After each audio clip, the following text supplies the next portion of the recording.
is all your neighborhood here? Yeah, from Harlem to...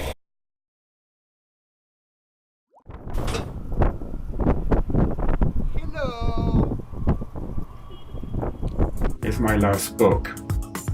It was published in 2002 and it's about one of America's most important, famous and tragic poets, Mark Twain, who committed suicide in 1932.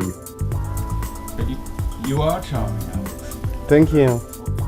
This is the man who's haunting me now.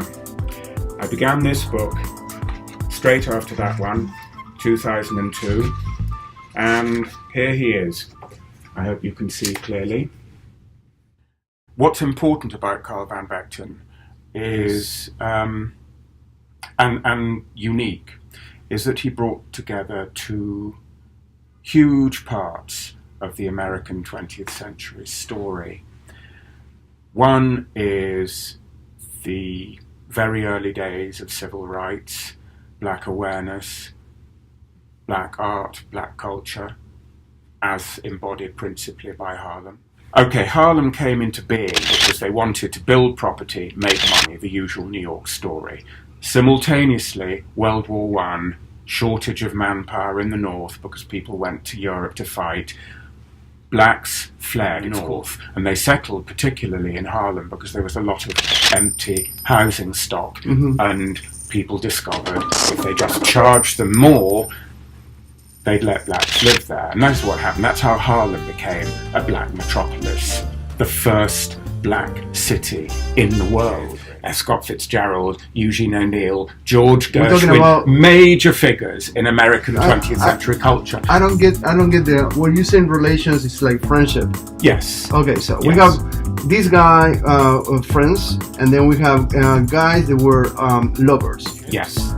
And part of the context for these friendships, Carl and his wife, they adored parties, giving parties, New York culture, from Harlem, from downtown, from here, from there.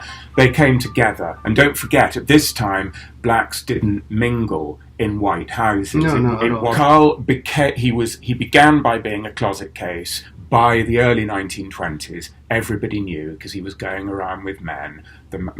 His boyfriends were at his parties, and he was also seeing rent boys. And he writes about this in what he called a day book. Across sort of between a diary and a full-scale journal, if you like. And he mentioned so-and-so came over, so-and-so. So he was having this promiscuous life with rent boys. He was going to sex parties organised by a great friend of his called Eddie Wasserman. Thank God I am nearly at the end of it. When we're talking about position, that's the goal, right? The camera right here is gonna cover your work. That's the plan that I have to go through.